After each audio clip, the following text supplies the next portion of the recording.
Hello everyone, welcome back to my channel and welcome to this video all about Avril Cosmetics, who are a cruelty-free brand. They are a French brand. They've got quite a few vegan options and they are more of a natural option in terms of the brand itself. They're not ridiculously expensive. They're not like some natural brands are quite expensive because obviously you get what you pay for sometimes, but I like that this brand is more of an affordable price point. So I've got 5 products to share with you, and yeah, I'm going to show you what I like, what I really don't like, what I would recommend, what I wouldn't recommend. 4 of them are vegan and 1 is not vegan, so I'll go through it. The product that's not vegan is the mascara, but I didn't realise that, and Avril really kindly sent me these products, so yeah, thank you so much to them. But I'm just going to jump straight on into it with the first product. I'm going to start on a bit of a downer. This is a vegan product. This is their Le Fond de Teint, which is a foundation and it's in the shade beige.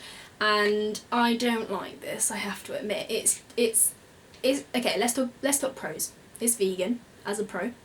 It's nice and lightweight on the skin. It's quite a good colour match as well, hopefully you'll be able to see. I want to say like NW15 in MAC, not that I use MAC, but just to give you a reference. I don't like this because it's very, very light coverage to the point that it doesn't really feel worth it putting it on.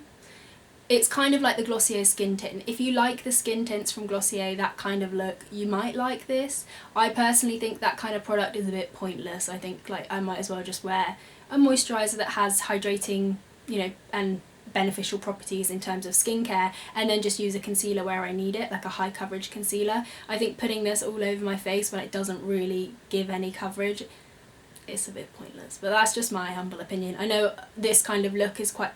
I feel like it would work for people who have really, really good skin, but I have quite dark under eyes and I just prefer a higher coverage. So it's not really for me. I wouldn't recommend this, but I understand it might work for some people. So yeah, a bit of mixed reviews. I'm not personally a fan. Also, you can't really build this up because it starts to kind of ball up, you know, when natural products sort of ball up. You know what I mean? I feel like anyone who kind of uses natural products might know what I'm talking about. But yeah, wouldn't really recommend this. It's got quite good ingredients in it. It does have perfume in it, fragrance, but yeah, not a fan. Something that I am a fan of though are their pressed powders. So this is a pressed powder, this is a bronzing powder. I'll start with this one. This is in the shade Porcelain. I love this. It is so lightweight on the skin. It makes your skin look airbrushed. It doesn't claim to be an airbrushing product, but it definitely gives that kind of effect to the skin. It sets onto the eyes so nicely on, you know, the eye. I use this all over my face, but I just think it's a beautiful product. It has smashed and it's kind of crumbling, but I used it constantly and it only had like a few chunks left and then it smashed when I dropped it on the floor, so I don't really blame the product for that. It's a nice cool sort of neutral pale shade, and yeah, I think this is my favourite pressed powder I've tried so far. I do have normal skin, so I don't have masses of problems with oils, but I do get pretty sweaty. That doesn't rhyme. I was going to say that rhymed, but it didn't rhyme. I do get quite sweaty. Like I've used this stuff since I would say like midsummer, so a good few months now, and I've used it in the cold weather, I've used it in the warm weather, and this I think is a good kind of like universal powder. Maybe even if you've got dry skin this would work for you as well, because it doesn't look cakey, it doesn't look heavy, feels really lightweight, gives a nice satin finish, and yeah, I'm a big fan of that. And these retail for €8, so they're not actually that expensive at all. And this one here is their bronzing powder. This is in the shade Ombre or Amber, but with an R-E and an accent, so like the French kind of amber.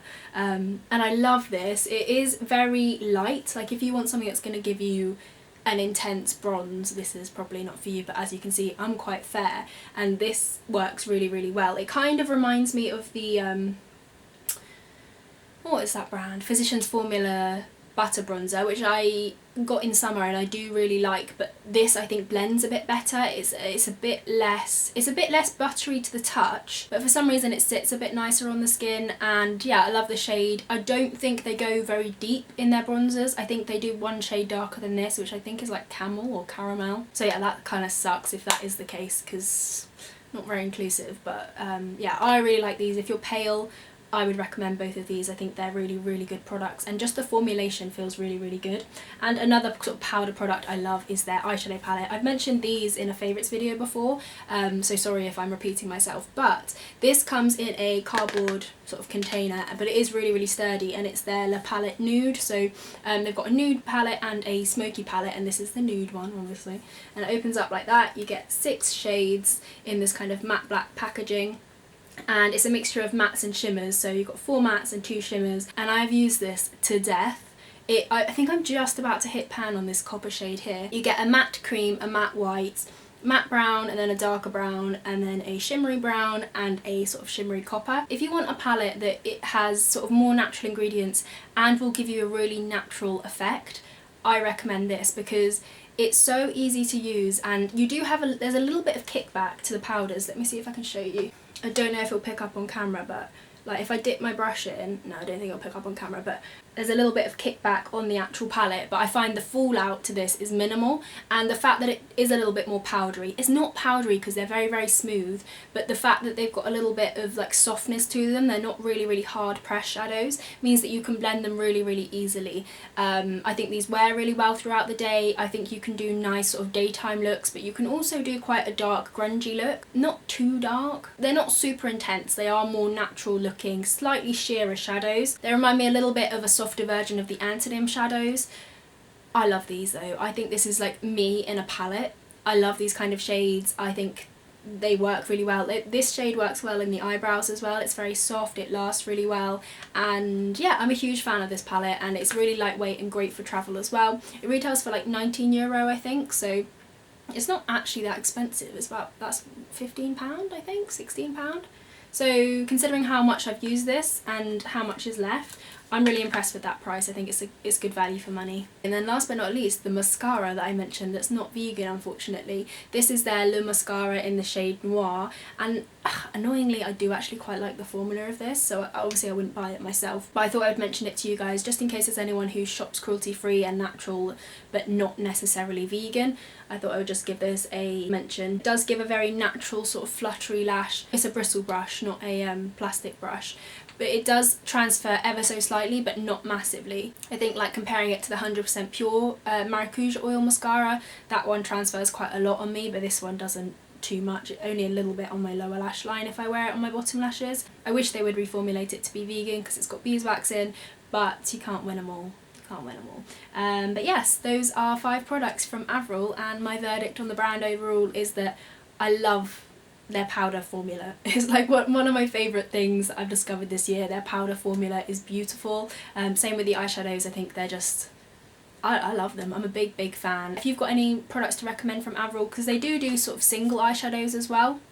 And they do lip products and things like that, but a lot of their lip products have got beeswax in, so they're not vegan. If you go on their website, I think there's an option to shop vegan. If not, I will leave a link down below where it will take you to all the vegan options if you want to shop. It's not affiliated or anything, but just in case you wanted to place an order, you can do. So yeah, thank you so much again to Avril for sending these out to me, and this video was requested, so thank you for requesting it, and if you liked it, maybe give it a thumbs up and subscribe if you would like to see some more from me, and hopefully I'll catch you in my next video. Bye!